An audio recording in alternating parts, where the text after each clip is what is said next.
히말라야에 위치한 8,125m의 고봉 난가 파르바트. 벌거벗은 산이란 뜻인 이곳의 또 다른 이름은 바로 킬러 마운틴, 즉 살인마 산이다. 1990년 전까지 무려 10명 중 8명이 등반 중 사망해버린 진정한 고산지옥으로 에베레스트, K2 등의 쟁쟁한 경쟁자들을 제치고 사망률 1위를 기록한 악마의 산 그 자체인데, 실제로 2009년에는 한국의 유명 여성산악가 고미영 씨 역시 이곳에서 사망하였고, 심지어 2013년에는 탈레반이 베이스 캠프에 마구잡이 총격을 가하여 10명이 사망하기까지 한다. 그런데 이곳의 수많은 사고 중에서도 역대 최악의 사건 1위로 꼽히는 극악의 사고가 있었으니 그것은 바로 메스너 형제 사건. 모든 비극의 시작은 약 50년 전으로 거슬러 올라간다. 1944년생 형 라이놀트 메스너와 1946년생 동생 빈터 메스너. 이탈리아 작은 마을 출신인 두 사람은 아버지를 따라 어릴 때부터 등반을 시작한다. 그 중에서도 형 라이놀트는 타고난 등반 천재였는데 암벽이든 빙벽이든 못 오르는 곳이 없었고, 동생 귄터는 자연스럽게 이런 형의 뒤를 따라다니며 산을 배우게 된다. 이때부터 형이 앞서가고 동생은 뒤따라가는 것이 자연스럽게 둘의 포지션이 되었는데, 그러나 이것이 결국 둘의 운명을 바꿔버리고 말았으니 때는 1969년 형 라이놀트가 돌로미테 최고 난이도 솔로 등반에 성공하며 유럽 등산계의 스타로 떠오르게 되자 한 남자가 그를 찾아오게 된다. 남자의 정체는 카를 헤를리 코퍼. 30년 전 자신의 이복형이 난가 파르바트 등반 중 사망한 이후 그 산에 미쳐있는 사람이었다. 그는 이후 30년 동안 무려 7번이나 난가 파르바트에 도전하는 중이었고, 이번 목표는 아직 아무도 오르지 못한 루팔벽을 통해 난가 파르바트 정상을 찍는 것이었다. 루팔벽은 지구상에서 가장 높은 암벽으로 높이만 4,500m, 즉 남산타워 16개를 쌓아올린 높이의 거대한 암벽이었기에 천재 라이놀트를 영입하기 위해 그를 찾아온 것이었는데, 당시 최고의 주가를 달리던 라이놀트는 자신감으로 가득 차 있었고, 결국 동생과 함께 그의 원정대의 멤버가 되어 인생 첫 히말라야 원정에 도전하게 된다. 1970년 5월 18명의 히말라야 원정대가 파키스탄에 도착하였으니 독일인 14명에 오스트리아인 2명, 그리고 이탈리아의 메스너 형제. 그러나 이 원정대는 처음부터 문제가 좀 있었으니 바로 대장 헤를리 코퍼는 군대식 지휘관인데 비해 라이놀트 메스너는 명령을 따르지 않는 자유로운 타입이었던 것. 원래 모든 최종 결정 및 누가 정상까지 갈지까지도 대장이 정하는 건데, 자신만만했던 라이놀트는 자신이 가겠다며 밀어붙였고 결국 원정대 사이에서 조금씩 불만이 쌓이게 된다. 그렇게 본격적으로 시작된 등반.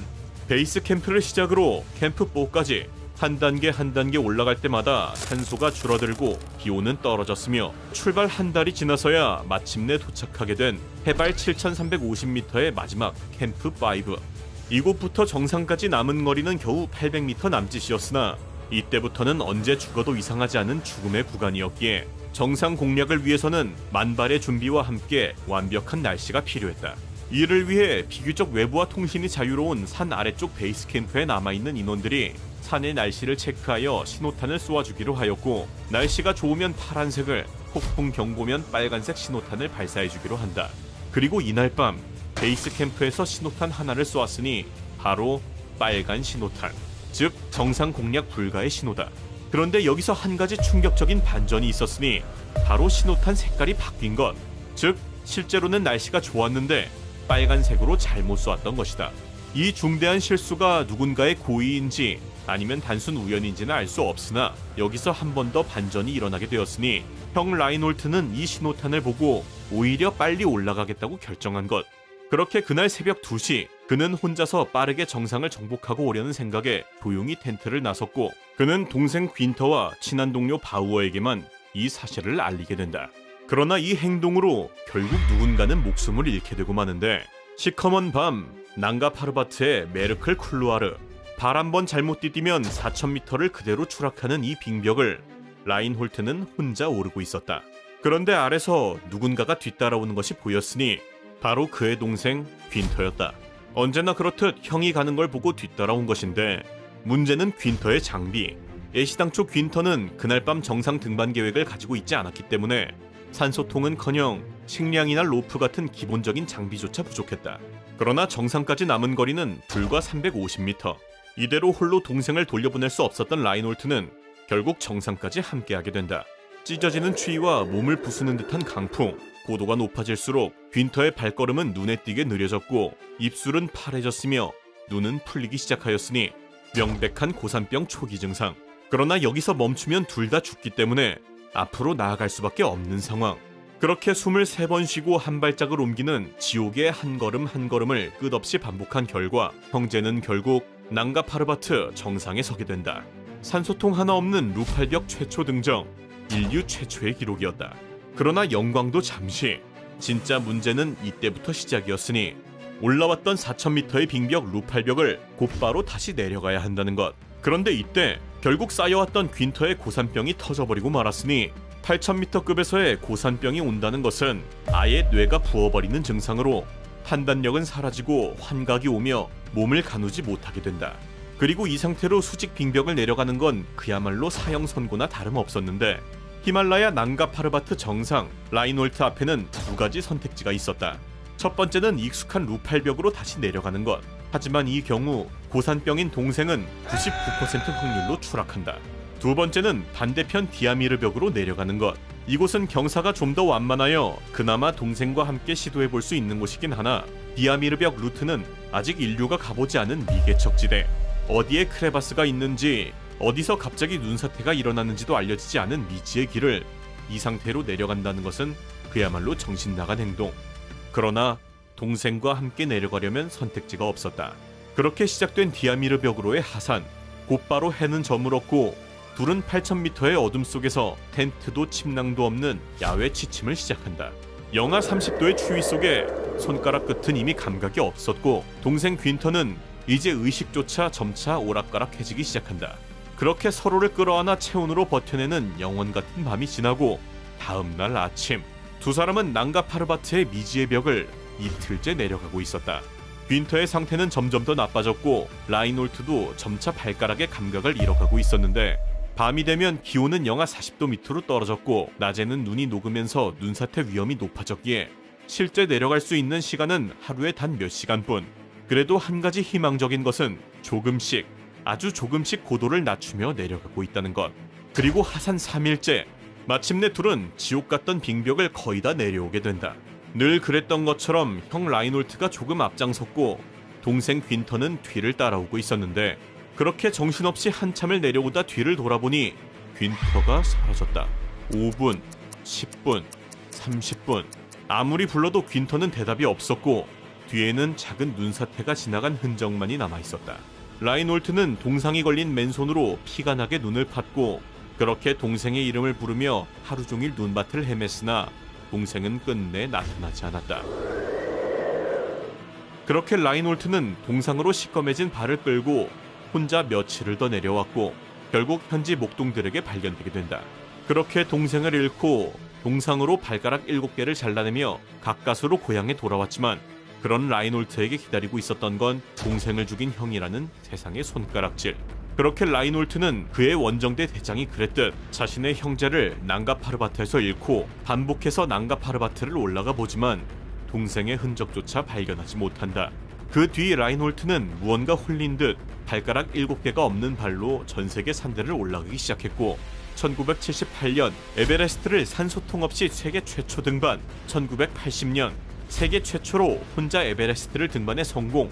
그리고 지구상에 존재하는 8000m 이상의 산 14개, 즉 14좌를 인류 최초로 완등하며 전설적인 인물로 남게 된다. 그리고 시간은 흘러 2005년 7월 파키스탄 현지 가이드 3명이 디아미르 벽 하단 해발 4300m 지점에서 무언가를 발견하였으니 그것은 바로 낡은 가죽 등산화 한 짝, 그리고 그 안에는 양말을 신은 발이 들어있었다. DNA 분석 결과 이 발의 정체는 동생 윈터 메스너였다. 메스너 형제가 사고를 당한 지 무려 35년 만의 발견이었다. 소식을 들은 형 라인홀트는 바로 파키스탄으로 날아갔고 그렇게 마주한 동생의 유해를 화장해주게 된다. 그리고 시간은 다시 하염없이 흘러 2022년 52년 만에 윈터의 2번째 등산화도 발견되게 되었고 이제는 80대가 된 노인의 라인홀트는 등산화를 받아들고 한참을 내려다본다. 윈터야, 고맙다. 항상 널 생각하고 있다. 많은 사람의 죽음과 전설이 탄생이 얽혀있는 전 세계의 고산들. 그러나 모든 전설들이 모두 살아서 산을 빠져나갈 수 있는 것은 아니었으니 인류 최악의 산악사고로 꼽히는 이 이야기를 살펴보자면, 지구에서 가장 높은 산 에베레스트. 사망자만 무려 1000명이 넘는 이 고산 지옥에는 돌아오지 못한 사람들의 수많은 이야기가 존재하는데, 그런데 그 중에서도 에베레스트 역사상 1, 2위로 꼽히는 역대 최악의 사고 2가지가 있었으니 이 중 한 개는 안타깝게도 우리 한국인들도 포함되어 있었다. 지옥의 에베레스트를 무려 5년 연속 등정에 성공한 뉴질랜드 출신 산악 가이드 롭 폴. 그는 자신의 등반 노하우를 바탕으로 전문 산악 가이드 회사 어드벤처 컨설턴트를 설립하였고, 이에 따라 많은 사람들이 이 회사를 통해 에베레스트 정상에 오르게 된다. 그러던 1996년 결국 에베레스트 역사상 최악의 사고가 여기서 터지고 만다. 이번에 로폴과 함께 에베레스트를 등정하게 된 고객은 총 8명으로 병리학자 백 웨더스, 기자 존 크라카우어, 이번이 2번째 도전인 더그 헨슨, 그리고 7대6 최고봉 중 에베레스트만 남겨둔 남바 아스코가 있었다. 이들은 로폴 가이드에 따라 열심히 등반하였고 드디어 마지막 지점인 캠프 4에 무사히 도착.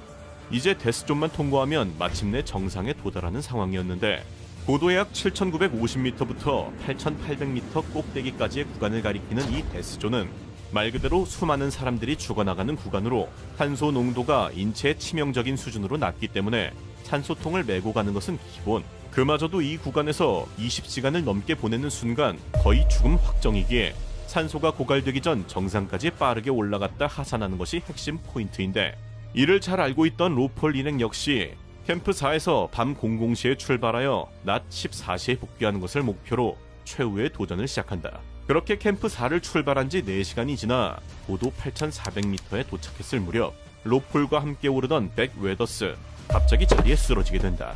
과거 각막 절제 수술을 받은 경험이 있는 그는 에베레스트의 고도가 높아지기 시작하자 부작용으로 시야가 흐려지기 시작한 것. 결국 그는 등정을 포기, 8,400m 부근에서 대기하게 되었고, 로폴과 나머지 일행들은 계속해서 나아가 마침내 사우스 서밋까지 도달하게 된다.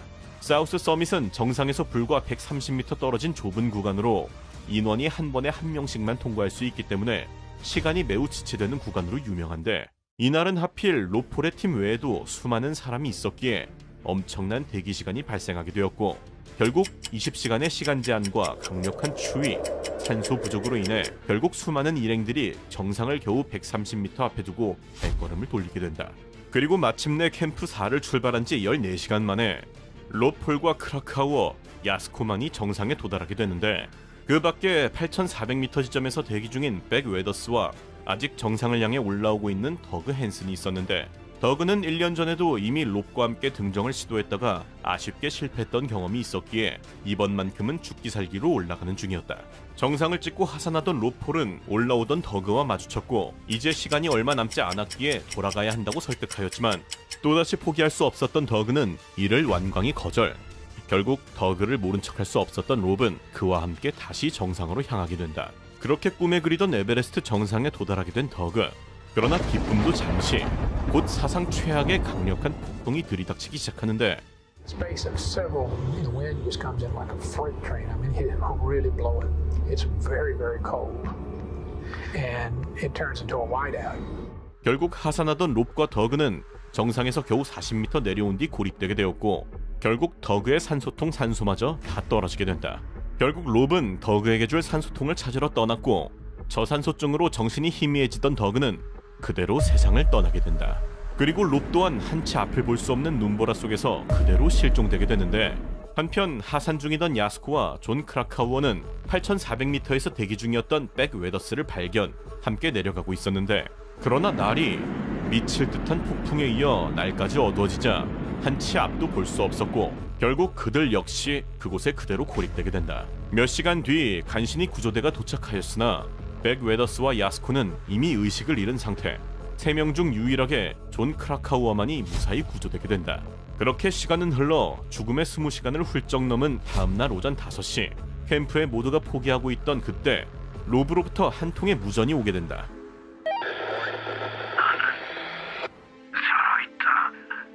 데스존에서 무려 24시간 이상을 버텨낸 롭의 기적적인 무전. 캠프에서는 곧바로 구조대를 꾸려 근처까지 올라갔고, 이제 롭을 구할 일만 남은 듯 하였으나 마치 운명의 장난처럼 갑자기 엄청난 폭풍이 발생하기 시작. 결국 구조대는 롭을 구하지 못하고 다시 후퇴하게 되었고, 이 순간 자신의 운명을 직감한 롭은 임신 중이던 아내에게 살아생전 마지막 무전을 보낸다. He told me on a final phone call, on a radio phone call, that not to worry about him too much. Try not to worry too much. 이후 죽은 줄 알았던 백 웨더스는 기적적으로 의식을 되찾아 홀로 캠프 4까지 돌아왔고, 그는 손과 얼굴에 심각한 동상을 입은 채 기적적으로 살아남게 된다. 이날의 끔찍한 폭풍으로 인해 총 8명의 사망자가 발생하였고, 후에 이 최악의 사건은 에베레스트라는 이름의 영화로도 개봉되게 되는데, 그러나 이렇게 끝났어야만 했던 에베레스트의 저주가 바로 얼마 뒤 한국인들에게까지 이어지고 말았으니, 2004년 계명대학교 산악회는 개교 50주년을 기념하여 에베레스트 등정에 나서게 된다. 그렇게 원정대 단장 김상홍을 포함하여 박무택, 백준호, 장민 등 총 9명으로 구성된 원정대가 꾸려지게 되는데, 원정대 대부분은 7,000m 이상 높이까지 올랐던 경험이 있던 멤버들로, 그 중에서도 등반대장 박무택은 이미 에베레스트를 포함해 K2, 칸첸중과 로체까지 히말라야 8,000m급 등반을 4곳이나 성공한 베테랑 산악인이었다. 박무택은 개교 50주년 기념 사업으로 추진되는 만큼 반드시 성공해서 에베레스트 정상의 학교 깃발을 꼽겠다는 자신감을 내비쳤고, 그렇게 에베레스트가 있는 네팔로 떠나게 된다. 그리고 이때 네팔에서 다른 원정을 진행 중이던 전설의 산악인 어몽길과도 조우하게 되는데, 박무택과 어몽길은 이미 여러 험준한 산들을 함께 오르내린 동지로서 어몽길은 삶과 죽음을 함께한 동지에게 응원의 메시지를 전한 뒤 15좌 등정을 떠났고, 박무택은 산악부원들과 함께 에베레스트로 향하게 된다. 그리고 마침내 시작된 계명대 산악부의 에베레스트 등정. 베테랑 산악인들답게 순조롭게 산행을 이어갔고, 마침내 8,000m 지점에 캠프4에 도달하였는데, 그러나 8,000m부터는 인간의 생존 한계를 넘는 죽음의 데스존이 시작되기에 나머지 대원들은 캠프4에서 대기하기로 결정. 대표로 박무택과 장민만 정상 등정을 나섰고, 결국 약속대로 에베레스트 정상에 계명대학교 깃발을 꽂게 된다. 그러나 그 영광도 잠시, 그들은 정상 체류 시간을 최소화한 채 곧바로 하산을 시작하였으나 이미 산소가 희박한 데스존에서 오랜 시간을 보낸 상태였고, 체력과 산소는 빠르게 고갈되고 있었다. 결국 장민이 탈진했습니다. 정상에서 내려오던 중 가파른 암벽 구간에서 장민이 더 이상 몸을 움직이지 못하게 되었고, 곧이어 캠프에 더 충격적인 무전이 전해졌으니 앞이 보이지 않습니다. 강한 자외선과 저산소 상태 속에서 박무택 역시 설맹으로 시야를 잃기 시작한 것. 정상 등정의 기쁨은 순식간에 생존을 위협하는 위기로 바뀌게 된다. 캠프에서는 주위에 도움을 요청하기 시작했고, 캠프 내의 다른 나라 팀들에게 구조 요청을 해보았으나 박무택의 위치는 얼음과 바위가 뒤섞인 에베레스트에서도 가장 험난한 암벽 구간, 구조는커녕 잠시 멈춰서는 곳조차 위험한 곳이었기에 그들을 도와줄 수 있는 사람들은 아무도 없었다. 한편 이대로 둘 다 죽을 수 없다고 판단한 박무택은 장민에게 앞이 보이지 않는 자신을 두고 먼저 내려가라고 간신히 설득하였고, 자신은 그곳에서 밤을 새는 비박을 하기로 결정한다. 그리고 얼마 뒤, 고통스러워서 견딜 수가 없습니다. 산소가 없어요. 숨을 못 쉬겠습니다. 해당 무전을 마지막으로 박무택의 연락은 끊기게 되었고, 안타깝게도 먼저 하산하였던 장민마저 실종되게 된다. 결국 박무택과 무전을 주고받던 백준호 부대장은 말리는 모두를 뿌리치고 세르파 한 명과 함께 박무택을 구조하러 떠나게 되는데, 그렇게 우여곡절 끝에 눈 속에 파묻혀 있는 박무택을 발견한 백준호. 그러나 혼자 움직이는 것조차 힘든 데스존에서 세르파와 둘이 성인 남자를 끌고 내려온다는 것은 불가능하였고, 결국 세르파는 먼저 하산. 한동안 박무택의 곁을 지키던 백준호 역시 박무택의 설득으로 박무택을 두고 하산하게 된다. 그러나 이 무슨 운명의 장난인지 백준호마저 하산 도중 실종되며 박무택, 장민, 백준호까지 한국인 대원 3명이 사망하는 최악의 사고로 번지게 된다. 이 소식은 박무택과 생사를 함께했던 전설의 산악인 어몽길에게까지 들리게 된다. 장민과 백준호의 시신은 찾을 수 없지만 박무택의 시신은 암벽 중간에 로프채 매달려 있다는 소식. 이 소식을 들은 어몽길은 이후 쉽게 잠을 이루지 못한다. 제가 또 고민하면서 포기할까도 했지만, 여기서 그냥 포기를 한다 그러면 제가 그 후배에 대한 그 미안한 마음이 그 친구 평생 제가 그 어쨌든 죄를 진 마음으로 살아갈 거다. 그리고 그 친구는 항상 매달려 있는 거 아니에요? 결국 오랜 고민 끝에 박무택의 시신을 수습하기로 마음먹은 어몽길.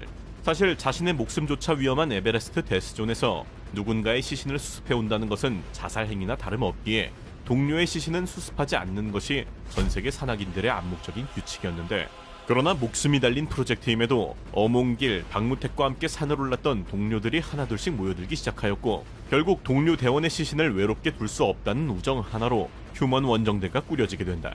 그렇게 2005년 3월 14일 휴먼 원정대는 에베레스트를 향해 출발하게 되었고, 몇 차례 시도 끝에 결국 5월 29일 박무택의 시신을 발견하게 된다.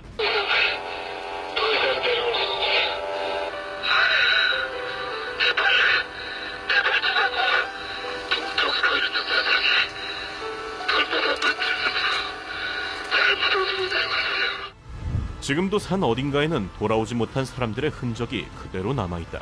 누군가의 꿈이 누군가에게는 무덤이 되는 곳 에베레스트. 이후 이곳은 인간의 위대함을 시험하는 곳이 아닌 인간이 얼마나 무력한지를 증명하는 곳으로 남게 되는데, 그리고 대망의 마지막, 지구에서 가장 높은 산 에베레스트. 지금 이곳은 세상에서 가장 공포스러운 산으로 변해버리고 말았다. 그 이유, 에베레스트에 숨겨져 있던 온갖 형태의 기괴함이 발견되고 있기 때문. 에베레스트는 산악인들이 가장 올라가고 싶어하는 산이자 꿈과 희망, 명예까지 온갖 진귀한 보물이 가득한 곳이지만, 그만큼 온갖 형태의 기괴한 재앙이 도사리고 있는 곳이다. 무려 1000가지가 넘는 재앙 중에서도 인류가 간신히 발견한 재앙은 극히 일부일 뿐. 고산병. 말 그대로 고도가 높은 지역에서 산소 부족으로 나타나는 병. 이는 에베레스트가 인간에게 선사하는 두 번째 재앙이다. 보통 에베레스트 사고하면 발을 헛디뎌 크레바스로 떨어지는 실족사를 상상하지만, 사실 실족사보다 고산병으로 죽는 경우가 더 많다. 고산병으로 죽은 사람들의 겉모습은 마치 잠을 자는 듯한 상태인 경우가 많은데, 등산가들의 기록을 읽어보면 고산병으로 죽는 사람들은 처음에는 판단력 저하가 시작되다가 마침내 모든 것을 포기한 듯 주저앉거나 누워있는 형태로 죽는 경우가 많다고. 제3자가 보기엔 멀쩡한 사람이 갑자기 뭔가에 홀린 듯 죽으려 하는 것처럼 보이기 때문에 더욱 섬뜩하다고.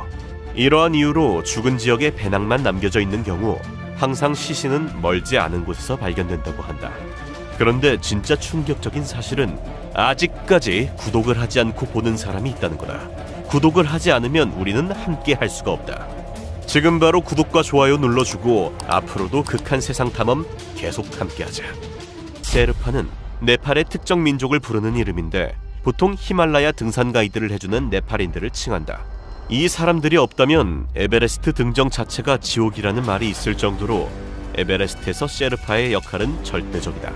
실제 에베레스트를 처음 공식적으로 오른 사람은 텐징 노르가이라는 셰르파와 네덜란드 산악인 에드먼드 힐러리 경인데, 힐러리조차 노르가이가 없었더라면 난 오르지 못했을 것이라고 인정했다고.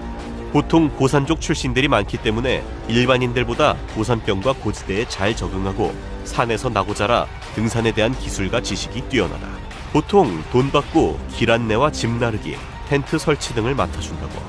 지난 2021년 1월에는 네팔인 10명으로 구성된 산악팀이 극한의 난이도를 자랑하는 K2 등반에 성공하기도 했는데, 이 중 무려 9명이 셰르파 출신일 정도로 엄청난 능력을 보여준다고. 대부분의 경우 보통 가이드 느낌이지만 목숨이 걸린 극한의 상황이 닥치면 셰르파의 행동은 천차만별이 된다. 함께 도끼를 들고 위기에 맞서기도 하는 반면 하산 도중 힘들어하는 고객을 버리고 오거나 심지어 그 죽은 고객의 고급 침낭을 가지려고 한 사례까지 있을 정도. 반대로 위급한 상황에서 혼자 내려올 수도 있었지만 버리지 않고 옆에서 죽음을 지키며 함께 사망한 셰르파도 있다. 에베레스트에서는 셰르파 잘 만나는 것은 그야말로 목숨이 달린 문제인데, 지금까지 인류는 에베레스트 정상을 정복하고자 수많은 산악인들을 보냈지만 돌아오는 것은 늘 허망한 죽음뿐이었다.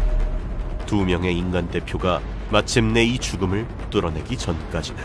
1953년 인류는 드디어 죽음의 산 정상에 도달하게 된다. 그 주인공은 바로 산악인 에드먼드 힐러리와 그의 셰르파 텐징 노르가이. 전 인류의 최전방에 서 있는 그들은 모든 산악인들의 전설 그 자체.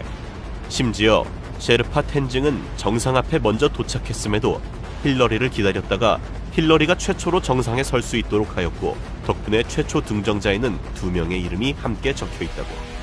힐러리는 에베레스트 등정 성공 후 고국인 뉴질랜드로 돌아가 뉴질랜드 화폐에 얼굴이 새겨지는 국가급 영웅이 되었는데 한국 화폐에 이순신 장군이 들어가 있는 것을 생각해보면 그가 뉴질랜드에서 어느 정도의 존경을 받았는지 그리고 에베레스트 등정이 얼마나 위대한 것인지를 다시 한번 실감할 수 있다.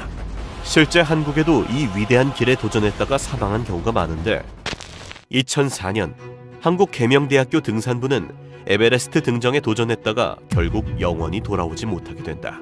등반 도중 고 박무택, 장민, 백준호 3명이 사망하게 되었고 박무택과 절친한 사이였던 선배 산악인 어몽길은 결국 1년 뒤 그의 시신을 수습하기 위해 에베레스트를 찾는다.